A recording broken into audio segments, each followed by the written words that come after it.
huge shout of "God Save the King."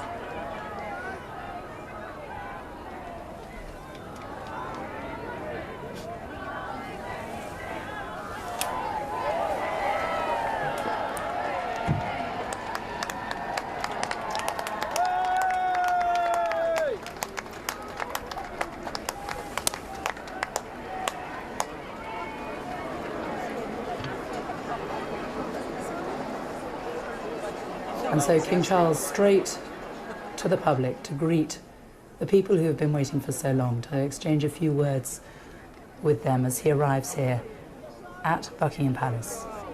King Charles III.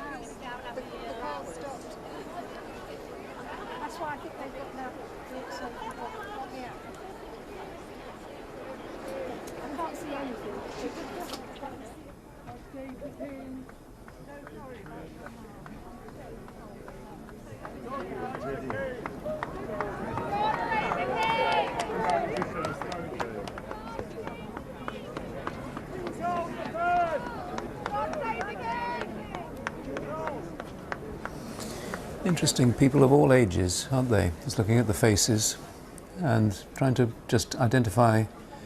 There are a lot of British voices there, aren't there? I mean, normally at this time of the year, perhaps most of the people outside Buckingham Palace would still be tourists, but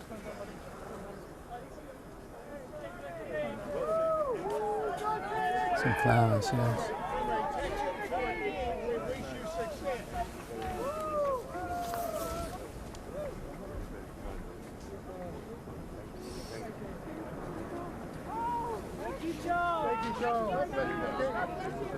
So many people there gathered, wanting to just shake his hand. You can see the real sympathy with him as they stand there, the appreciation too, that he's come out here to greet people who have been waiting for so long. Yes. And I'm sure he will be touched and encouraged by the reception that he's receiving. All right, these are people who are perhaps committed and very much supportive of the monarchy. But you can see some faces which are clearly emotional. And as I was saying, there are people of every age and from all parts of society, and very supportive. And all these shouts of "God Save the King," something anyone under the age of 70 or in their 70s will not have heard before. About my age, yes. But it is the real moment, isn't it? It is the moment of change, hearing that. Yes, it is. And this is what we must now adjust to. This is now the reality of our United Kingdom, which now has as its head of state a king. We haven't known that, as you say, for more than 70 years. And it does take a little bit of getting used to, doesn't it? To have to say, the king, God save the king, yes, those shouts that we can hear.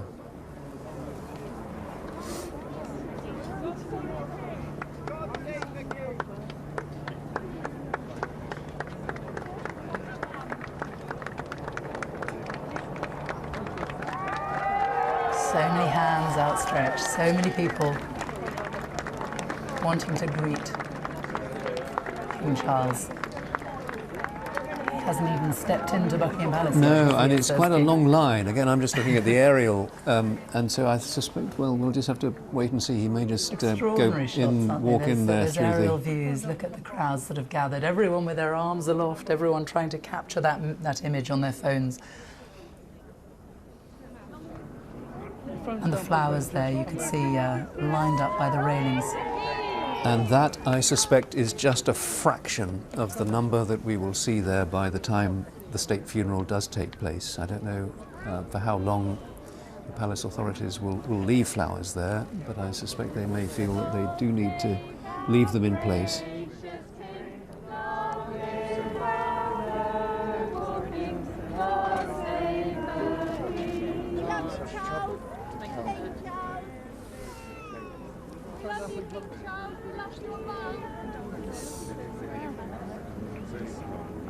It does give you an idea of the crowds, the size of the crowds who will no doubt turn out across London in 10 or so days' time. Yep, yeah, I think it will. Funeral. I think it will surpass. Well, who's to say that it will surpass the crowds that we saw for Diana's funeral or the Queen Mother's funeral, but it will be on a very, very big scale, a very large scale. I think we can say that without any doubt.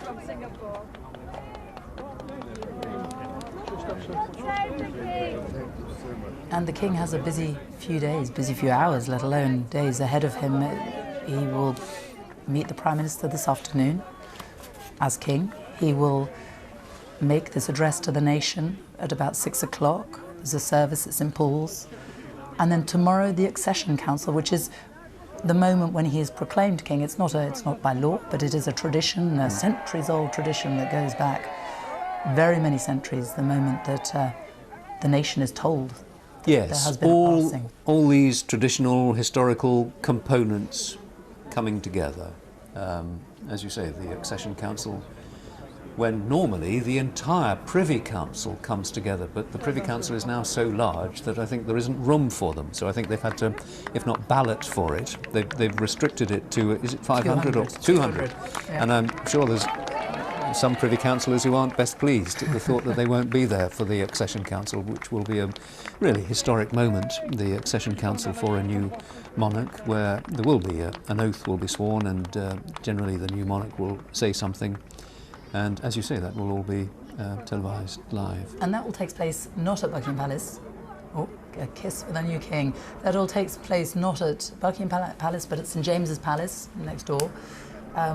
The traditional seat, really, wasn't it? The home of the monarchy. Absolutely, yep. A much older building than Buckingham Palace, St James's Palace, which of course used to be where Charles was based until the Queen Mother's death, when he then moved across to Clarence House. But yes, and I think he will be. He really is going right down the line, isn't he? Absolutely. He doesn't want to disappoint anybody. And so many faces just sort of creased rather with sadness. A lot of tears will have been shed over the past 24 hours, won't they, in many households at the news, but this is the transition that we are witnessing, the different parts of it taking place. The King returning to Buckingham Palace, shaking hands with those people who have gathered there, people who are wishing God save the King and singing God save the King.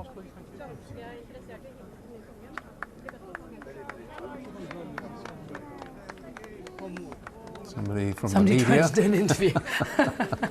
I'm not Yes. sure that will be taking place right now. Well, the large protection officer wasn't going to have any of that.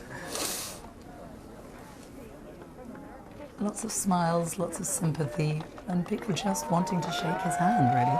Yes, and the sun is shining for him after the storms of yesterday. The weather has cleared over London. It's not a great day, but at least it's a dry day.